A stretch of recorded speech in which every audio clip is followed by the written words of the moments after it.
एक सवाल पूछा था कि क्रांति तो तब होती है जब आमूल चूल परिवर्तन हो। हम ये बात कर रहे हैं, आज आप जाकर के आम लोगों से पूछिए, महंगाई है ना, ये वो सरकार थी जो कहती थी बहुत हुई महंगाई की मार, अब की बार मोदी सरकार है ना। ये वो सरकार थी जो कहती थी कि पेट्रोल नहीं होगा कभी 100 के पार है ना। ये सारी चीजें करने वाली वो सरकार थी। और आज क्या हालत है, आज जाकर के पूरे समाज के एक एक तबके में जाकर के आप एक एक वर्ग से जाकर के पूछिए, उनसे जाकर के आपको पता चलेगा कि क्या हालत है आज देश की। और एकदम ज़रूरत है उस क्रांति की जिसका संदेश आज से 90 साल पहले शहीद आजम भगत सिंह ने दिया था। और उसी की बात करते हुए ये एक मौका है हमारे पास कि आरआरबी एनटीपीसी को लेकर जो आंदोलन शुरू हुआ है, उस आंदोलन को उस तक लेकर जाया जाए जहां ये व्यवस्था बेनकाब होती है। ये हमारी बात कह रहा है। ये आंदोलन छात्रों के आंदोलन है, सब छात्र आम छात्र हैं, सारे पार्टियों का है वो समर्थन मिला, ये अलग चीज़ है, मगर छात्र हैं आम। ये कोई प्रधानमंत्री जी का बेटा या पोता नहीं है, कोई विधायक सांसद का बेटा पोता नहीं है, ये आम छात्र है जो गांव देहात से आकर तैयारी करते हैं, 5-5 साल 10-10 साल तैयारी करते हैं। किसी तरह उनके अब्बा अम्मा उनके घर के लोग उनके गार्जियन पेट काट कर 1000, 1500, 2000 रुपया देकर यहाँ पर तैयारी करते हैं। वो अपने हकूक की आवाज़ वो बुलंद कर रहे हैं। बताइए डी ग्रुप का कोई वीआईपी का बेटा डी ग्रुप का फॉर्म भरेगा? रेलवे में डी ग्रुप का जो डबल एग्जाम ले रहा है कोई वीआईपी का बच्चा करेगा क्या? ये आम छात्र हैं, यहाँ छात्र हर पार्टी वाले सपोर्ट किए हैं, वो बात अलग की चीज़ है। हम किसी पार्टी पॉलिटिक्स से नहीं आते हैं, मगर हम इन लोगों के साथ हैं, हम लोग छात्रों के साथ हैं। जिस तरह से छात्रों पर बर्बरता की गई है, ये लॉज में घुस कर मारा गया है, कोचिंग में घुस कर मारा गया है, उन पर गिरफ्तार की गई है, उन पर FIR की है, ये घोर निंदनीय है। जो लोग वापस लेने की मांग तो हो रही है, मगर देखिए जो छात्र वो हिंसक नहीं है, जो उसमें उस छात्रों के साथ कुछ असामाजिक तत्व घुसकर हिंसा कर रहे हैं। मगर जहां भी देख रहे होंगे आप, आरा में देखे होंगे, जो छात्र आंदोलन कर रहे थे वो हिंसक नहीं थे, मगर जो वहां पर हिंसा कर रहे थे उनकी गिरफ्तारी हुआ वो छात्र नहीं थे, वो आम आदमी निकले वहां के अपराधी। पर मुद्दों पे आते हैं। आपका क्या नाम है? मेरा नाम शाश्वत शेखर हुआ। शाश्वत, क्या करते हैं आप? मैं पटना लॉ कॉलेज का स्टूडेंट हूँ। और किसी नौकरी वगैरह की तैयारी कर रहे हैं? बिल्कुल, लॉ का स्टूडेंट हूँ तो स्वाभाविक है कि मैं एडवोकेसी वाले प्रोफेशन को ऑप्ट करूँगा। लेकिन सबसे बड़ा बात है कि एज ए लॉ स्टूडेंट हम लोग इंडियन कॉन्स्टिट्यूशन का पढ़ाई पढ़े हैं और उसमें अधिकारों का वर्णन किया गया है। छात्रों का ये अधिकार है, रोजगार सबका अधिकार है, रोजगार सबका अधिकार है। और आप बताइए कि विगत 8 वर्षों में भारत सरकार ने छात्रों को कितना रोजगार दिया है। रेलवे का जो ये परीक्षा था, आरआरबी एनटीपीसी का जो वैकेंसी था, 3 साल में आप इस परीक्षा को क्लियर कहाँ किए? हाफ स्टेज भी आप क्लियर नहीं किए हैं। ग्रुप डी के परीक्षा में आप आनंद फानंद अभी घोषणा करते हैं कि CBT2 का परीक्षा लिया जाएगा। ये कहाँ तक यथोचित है?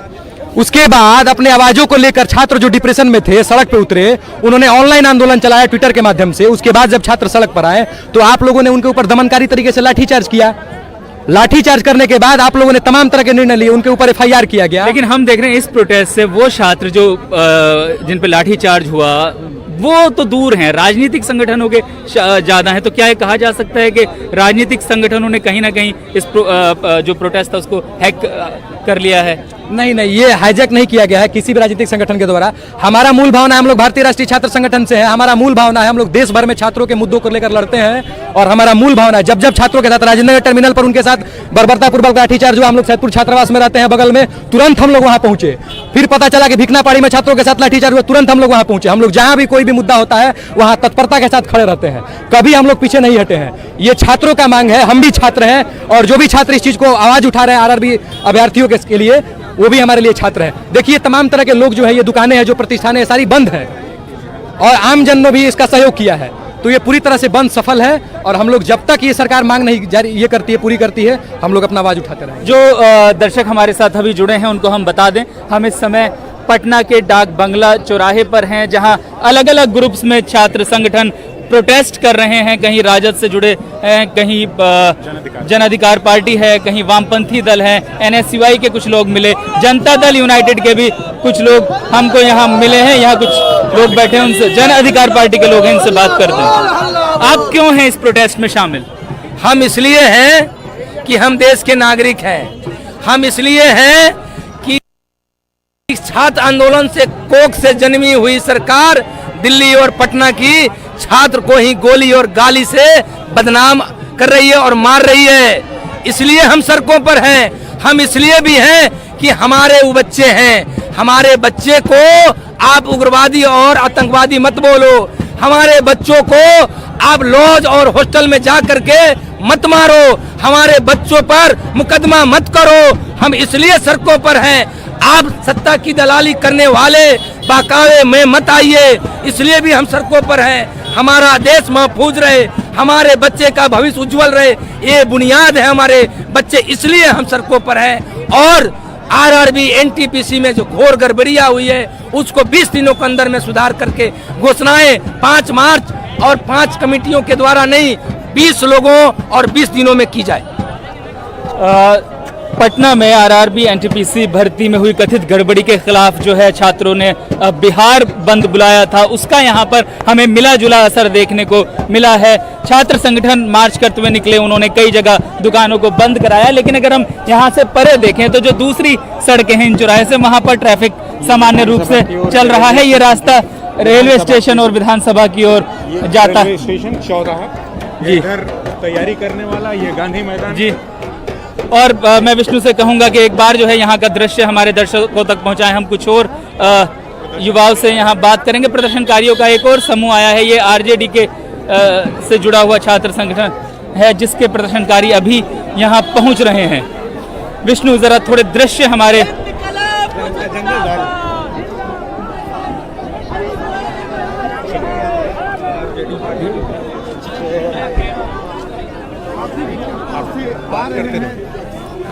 यहाँ हम ये बता सकते हैं कि सरकार सत्ता पक्ष ने यानी सुशील मोदी और जदयू के ललन सिंह ने बयान जारी करके कहीं ना कहीं छात्रों को भरोसा देने की कोशिश की।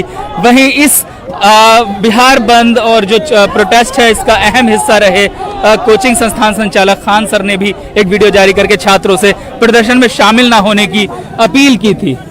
देश में बड़े पैमाने पे बेरोजगारी है और जिस तरह से आपको पता होगा कि एनटीपीसी का वैकेंसी जो है 2019 में निकला था और 22 हो चुका है, और किस तरह से ठगने का काम किया जा रहा है आप लोग को भी पता है।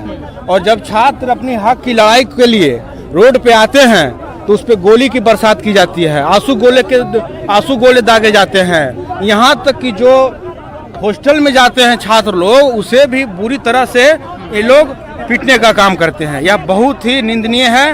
और आज राष्ट्रीय जनता दल ने ऐलान किया है कि छात्रों के समर्थन में पूरे बिहार को बंद करवाएगा, और आज हम लोग बिहार को बंद करवाने के लिए उतरे हुए हैं सड़क पे। तो ये राजद भी जो है बिहार बंद कराने के लिए उतरे।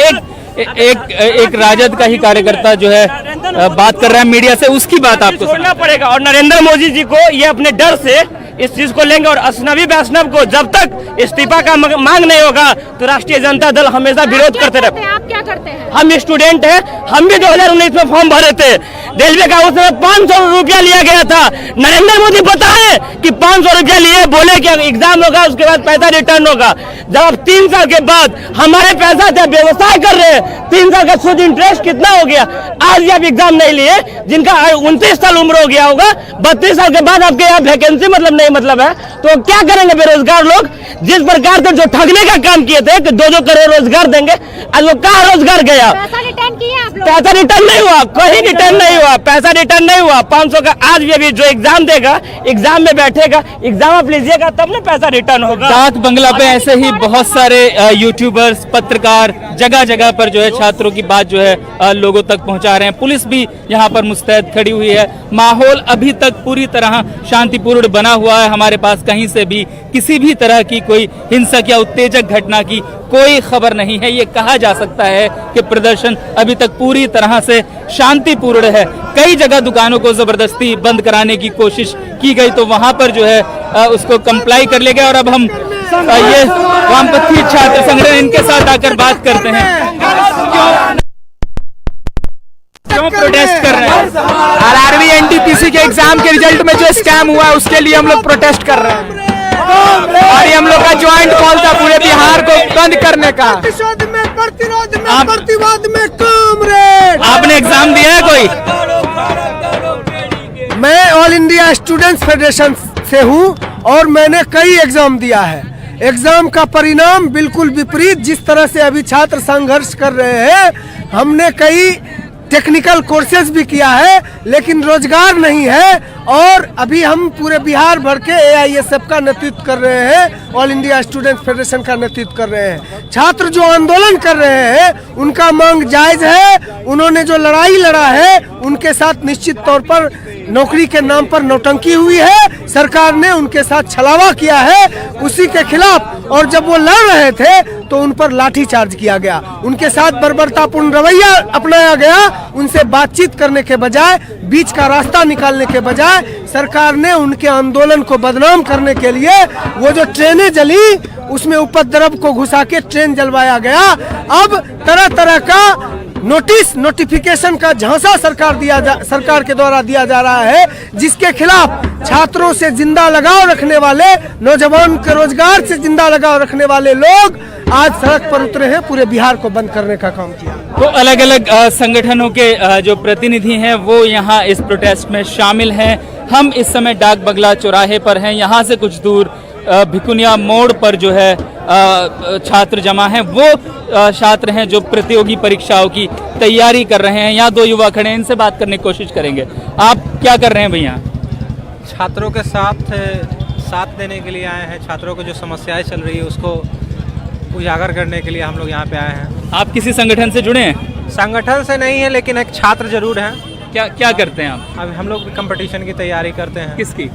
NTPC रेलवे की हो गई, जनरल कंपटीशन की हो गई, सभी चीज़। तो आप पटना के ही रहने वाले हैं? बाहर से? पटना के ही रहने वाले हैं। तो ये जो प्रोटेस्ट हो रहा है छात्रों का, एक छात्र हैं आप, जरा मुझे ये बताइए इसकी मूल में क्या है, इस समस्या की जड़ कहाँ है? समस्या सर यहाँ हो रही है कि हम लोग जो इंतज़ार हम लोग के साथ जो किया जा रहा है, मतलब इतना जो वेटिंग हर चीज़ के लिए इंतज़ार और समय समय पे इतना ज़्यादा पैटर्न में चेंजिंग जो जा रही है, इसके वजह से हम लोग को काफ़ी परेशानी हो रही है। हम लोग जो चीज़ सोच के चल रहे हैं वो चीज़ से जस्ट अपोजिट हो जा रही है। और एक छात्र कितने दिन तक इंतज़ार कर सकता है? लगातार इंतज़ार, ना रिजल्ट आ रहा है टाइम पे, ना एग्ज़ाम हो रही है टाइम पे, और एग्ज़ाम में इतने ज़्यादा धांधली हो रही है, उसके वजह से हम लोग को काफ़ी परेशानी हो रही है। हम लोग का समय जा रहा है, उम्र बीत रही है, हर चीज़ की परेशानी हो रही है। अगर उम्र बीत जाएगा उसके बाद फिर आप ये भी कंडीशन आ जाएगा कि हाँ अब आप एलिजिबल नहीं है, आउट ऑफ एलिजिबल हो जाइएगा, तो फिर कैसे चलेगा? हम लोग कितना इंतज़ार कर सकते हैं? हर चीज़ के लिए इंतज़ार करना सही नहीं है। हर चीज़ अगर समय पे, अगर इलेक्शन समय पे हो सकती है, सभी चीज़ समय पे हो सकती है, तो छात्रों के साथ इतना प्रॉब्लम क्यों? सरकार की बातों पर आपको भरोसा क्यों नहीं हो रहा है? सरकार तो ये कह रही है ना कि भाई हमने जांच समिति बनाई है, और सरकार लोगों का काम करने के लिए होती है। तो सरकार हमेशा ये कहती है कि हम रोजगार सृजित कर रहे हैं। प्रधानमंत्री जी ने कहा था कि हम 2 करोड़ नए रोजगार सृजन करेंगे, नए रोजगार पैदा करेंगे। जब इस तरीके की बातें सरकार की तरफ से आती हैं तो आपको भरोसा क्यों होता है? क्यों आपको जरूरत पड़ जाती है सड़क पर उतरने की? आप तो आराम से बैठ के तैयारी कर सकते हैं ना। अगर सरकार अपने बातों पे सही रहे तो फिर हम लोग को बोलने की क्या ज़रूरत है, और हम लोग को इस तरह प्रदर्शन करने का क्या ज़रूरत था? लेकिन सरकार अपने बातों पे अमल तो नहीं कर रही ना। वो बोल रही है लेकिन वो अपने बैकफुट पे वापस हो जा रही है। केवल जब इलेक्शन रहता है तब बड़ी बड़ी बातों को लेकर आते हैं कि हम छात्रों के साथ ये करेंगे, छात्रों को सपोर्ट करेंगे, उसके लिए रोजगार पैदा करेंगे। लेकिन जहाँ इलेक्शन खत्म हो गया, जहाँ सब चीज़ खत्म हो गया, उसके बाद फिर बस अपना मतलब है। उससे छात्र कहाँ जा रहे हैं, क्या हो रहा है, उसके साथ क्या हो रहा है, इसका कोई मतलब नहीं रह जाता है। तो हम लोग को तो फिर एट द एंड ये सब करना हम लोग के लिए मजबूरी बन जा रही है कि भाई आप बोलते कुछ है लेकिन करते कुछ है। तो ये तो नाइंसाफ़ी हो रही है ना छात्रों के साथ, तो ये सही नहीं है। जो सरकार कर रही है छात्रों के साथ इतना गलत कर रही है, ये करना। क्या इस प्रोटेस्ट से कुछ फर्क पड़ेगा? पढ़ना तो चाहिए, हम लोग तो चाहते हैं कि ज़रूर पढ़ना चाहिए इस पे, क्योंकि सरकार को कुछ तो समझ में आए कि हाँ भाई छात्र हैं, किसी की हम लोग इतने दिन से आदमी कोशिश कर रहा है, तैयारी कर रहा है, सब चीज़ कर रहा है, लेकिन अगर आदमी को जिस चीज़ के लिए आदमी प्रिपेयर है और उस चीज़ को उस ना मिले तो किसी को भी ये चीज़ ख़राब लगेगा। अगर किसी का समय चल जाता है तो वापस नहीं आता है, बस यही चीज़ है हम लोग के साथ। तो हम लोग यही चाहते हैं कि हम लोग को अगर समय रहते सब चीज़ मिल जाता है तो फिर क्या बात है, फिर सरकार को इतना बोलने की ज़रूरत नहीं पड़ती। फिर आपका सरकार में भरोसा पैदा हो जाएगा। फिर सरकार में भरोसा पैदा होता है, लेकिन सरकार अपने बातों पर ही अमल नहीं कर रही है तो हम लोग क्या कर सकते हैं? हम लोग के पास लास्ट कोई ऑप्शन ही नहीं पड़ता है कि हम लोग कुछ ना करें। अगर इससे भी अगर सरकार नहीं सुनती है तो फिर क्या कहा जा सकता है? सरकार छात्रों के समस्या किसी और संगठन के झंडे लेके एक समूह जो है दूर से प्रदर्शन स्थल की तरफ आता जा रहा है।